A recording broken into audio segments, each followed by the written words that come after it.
امی جو media talk کرنے لگا ہوں، یہ ایک ایسی خوفناک اور دردناک اور تکلیف دہ چیز ہے کہ میں سمجھا یہ انتظار نہیں کر سکتی کل کے لیے۔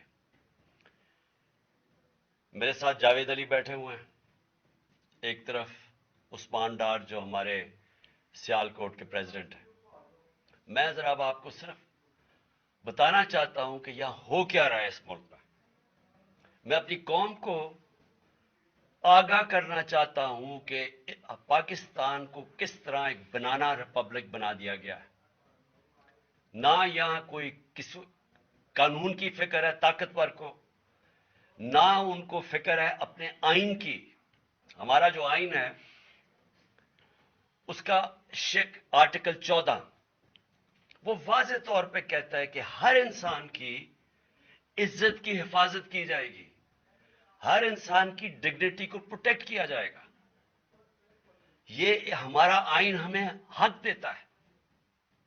لیکن جو یہ جاوید علی سے ہوا، یہ میں اس کے منہ سے آپ کو سننا چاہیے کہ اس انسان سے ہوا کیا۔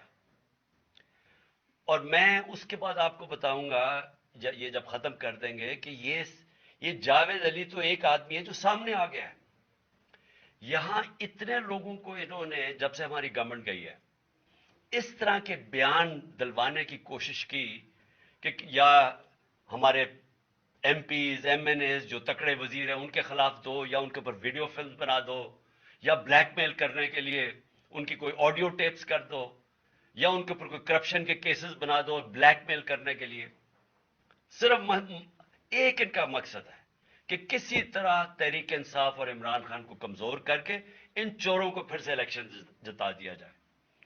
اب میں جاوید علی کی انٹروڈکشن کروا دوں۔ ان کو عثمان ڈار نے جو کلاس 4 ہوتی ہے، جو کلاس 4 کی نوکری ہوتی ہے، وہ نوکری دلوائی سیالکوٹ میں۔ یہ خود بتائیں گے کہ ان کی نوکری ایک چوکیدار تھے، جی چوکیدار کی نوکری تھی۔ ان کو اٹھایا گیا، پولیس نے اٹھایا، اور اس کے بعد نامعلوم افراد نے اٹھایا، اور اب ان سے پوچھیں، ان کی زبانی پوچھیں کہ ان سے کیا گیا۔ پھر میں واپس آتا ہوں آپ کے پاس۔ بولو جاوید۔ السلام علیکم جی، میرا نام جاوید علی ہے، میں چوکیدار کی نوکری کرتا ہوں ایجوکیشن ڈپارٹمنٹ میں۔ تو مجھے ادھر بلایا جاتا ہے کال کر کے کہ آپ آئیں ادھر اور آپ سیلری اپلائی کریں اور آپ کو جو ہے نا آپ کی سیلری ملے۔ میں ادھر گیا ہوں اور مجھے ادھر صبح 11 بجے سے لے کے تقریباً 3-3:30 بجے تک بٹھایا جاتا ہے۔ آپ بیٹھو، کرتے ہیں تقریباً ادھر 4 بجے کے قریب 7-8 پولیس والے آتے ہیں۔ وہ ادھر سے مجھے پہلے ہاتھ کڑی لگاتے ہیں، بعد میں میرے آنکھوں پہ اوپر شرٹ باندھتے ہیں اور اوپر چولا ڈال لیتے ہیں کہ جیسے میں کوئی دہشت گرد ہوں، ٹھیک ہے۔ ادھر سے مجھے پرائیویٹ گاڑی میں اٹھاتے ہیں اور لے جاتے ہیں نامعلوم جگہ پہ۔ ادھر جا کے میرے اوپر مارک چڑھا ہوتا ہے، آنکھیں باندھی ہوتی ہیں، تقریباً 7-8 بندے ہوتے ہیں وہ جو مجھے جاتے فرش پہ لٹا دیتے ہیں اور مارنا شروع کر دیتے ہیں کہ تم نے عثمان ڈار نے تم سے کتنے پیسے لیے نوکری دلوانے کے لیے۔ میں کہتا نہیں دیے، پھر بھی مجھے دوسری دفعہ کبھی الٹا لٹکا دیتے ہیں کہ مانو تم نے عثمان ڈار کو پیسے دیے ہیں، کانٹریکٹر سے لے کے پیسے دیے ہیں۔ جب نہیں مانتا تب بھی مجھے کبھی سیدھا لٹکا دیتے ہیں، کبھی الٹا لٹکا دیتے ہیں۔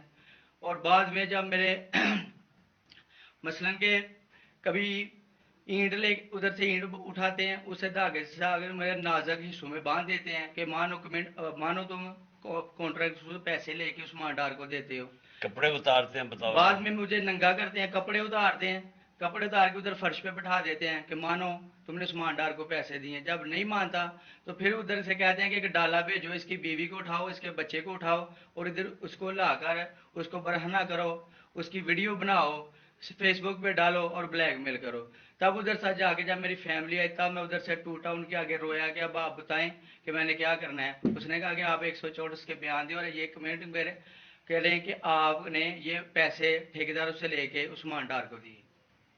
یہ بتائیں آپ کہ کوئی یہ سب چپ ہو جاتے تھے جب کوئی آتا تھا ایک ادھر آدمی؟ جب میری تو آنکھیں باندھی ہوتی تھی ٹھیک، اس وقت جب کوئی آتا تھا ادھر کوئی افسر آتا تھا، یہ کہتے تھے کہ بڑے صاحب آ گئے ہیں اور سب سائلنٹ ہو جاتے تھے۔ جب وہ آتا تھا سب سائلنٹ تھا، اب ٹھیک ہے لگے رہو، کرتے جاؤ، لگے رہو۔ یہ بات؟ میں اب آپ کے سامنے یہ جو جاوید علی نے بات رکھی، یہ ہر طرح ہم کنفرم کر سکتے ہیں. قرآن کے اوپر ہاتھ رکھنے کے لیے میرے سامنے تیار تھے. یہ عثمان ڈار کو پھنسانے کے لیے، اس کو کرپشن کیسز میں لانے کے لیے، یہ ساری چیز، یہ جو اس سے 164 کا بیان دلوایا گیا، اور پھر بیوی بچوں کو ساتھ والے کمرے میں لا کے ان کو کہا کہ اس کو ننگا کریں گے. یہ سیدھی بات بتائے، بیوی کو کہا کہ اس کو ننگا کر کے اس کی تصویریں بنائیں گے اور پھر فیس بک پہ چلائیں گے. میں آج اپنی بڑے رسپیکٹ سے، میں اپنی عدلیہ سے، میں اپنی چیف جسٹس صاحب سے کہنا چاہتا ہوں کہ دیکھیں، میں اب سے نہیں، جب سے ہماری حکومت گئی ہے، میں تب سے کہتا رہا ہوں کہ ہمارے بنیادی حقوق کی حفاظت کون کرے گا. شہباز گل کو اٹھایا، اس کو ٹارچر کیا گیا، اس کو ننگا کیا گیا، اس کو لٹکایا گیا اوپر، اس کو مارا گیا.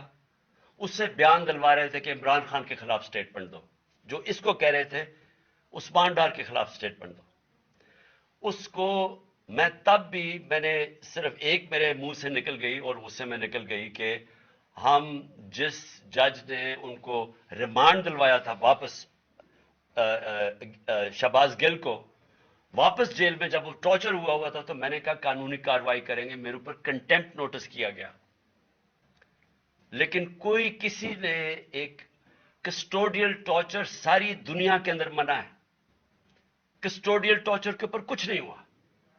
پھر اعظم سواتی کو اٹھایا گیا اور ساری قوم کے سامنے جو اعظم سواتی نے اپنے زبان سے بتایا کہ اسے کیا گیا ہے، ایک ٹویٹ کے اوپر، اس کا صرف ایک ٹویٹ کر دی تھی اس نے کہ NRO2 باجوہ نے دیا، جو سب قوم جانتی ہے. اس کے اوپر جو اس سے کیا گیا، پھر ویڈیو بھیجی گئی اس کی بیوی اور اس کی بیٹی کو.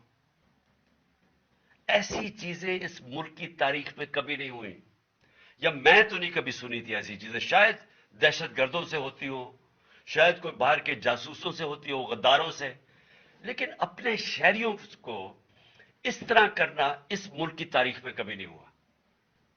میں نے جب مجھے گولیاں لگی، میں نے تب چیف جسٹس صاحب کو پہلے مخاطب ہوا. میں نے کہا دیکھیں، جنہوں نے مجھے یہ قتل کرنے کی کوشش کیا وہ سارے اقتدار میں بیٹھے ہوئے ہیں.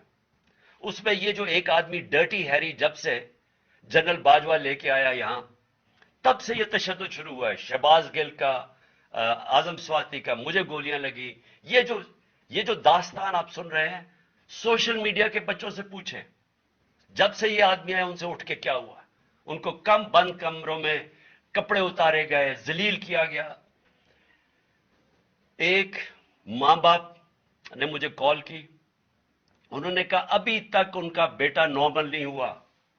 اس سے اوپر اتنا تشدد کیا کہ وہ ابھی تک نارمل نہیں ہوا. اور میں ان کو کہا، جس طرح اس کو جاوید کو کہا میں نے سامنے آؤ، سب ڈرتے ہیں، نامعلوم افراد سے سب ڈرتے ہیں، اور کوئی کسی قسم کی پروٹیکشن کسی کو نہیں ہے، کیونکہ یہ قانون کے اوپر ہے، یہ جو مرضی کر لیں، کوئی ان کو بچانے والا نہیں ہے. کوئی جاوید جیسے انسانوں کو جب یہ کرتے ہیں، اس کو پھر دھمکیاں دی گئی کہ تم نے یہ بتانا کسی کو نہیں ہے، تو ہم یہ کر دیں گے، ہم تمہیں یہ مروا دیں گے. تو یہ اس ملک کی، ہمارے پاس تو ایک ہی راستہ ہے، اور مجھے پتا ہے کہ عدلیہ کے اوپر پورا اٹیک ہے یہ مافیا کا. یہ پولیٹیشین نہیں ہے، یہ مافیا ہے جو ٹیپیں بناتا ہے ججز کی، جو ہر قسم کی بلیک میل کرتا ہے. انٹیریئر منسٹر ٹیپ چلا رہا ہے کسی کی، یہ بالکل غیر قانونی چیز ہے. وہ جج کی ٹیپ چلا رہا ہے، اس کی مریم وہ ٹیپ چلا رہی ہے کسی ارشد ملک جج کی، کبھی ثاقب نثار کی ٹیپ چل رہی ہے. یہ کسی مہذب معاشرے میں یہ چیزیں نہیں ہوتی. یہ کنٹرول کے لیے، عدلیہ کو کنٹرول کے لیے صرف یہ سارے حربے استعمال کیے جا رہے ہیں. میں آج اس پلیٹ فارم سے اپنے چیف جسٹس اور اپنی ہائر جوڈیشری کو، امید تو صرف آپ سے رہ گئی ہے. اس وقت جو جس طرح کا ظلم کیا جا رہا ہے، یہ نامعلوم افراد جو کر رہے ہیں اس ملک کے ساتھ، اور خاص طور پہ جو ڈرٹی ہیریا ہے، میری ساری انہوں نے، یہ کیسے ہو سکتا ہے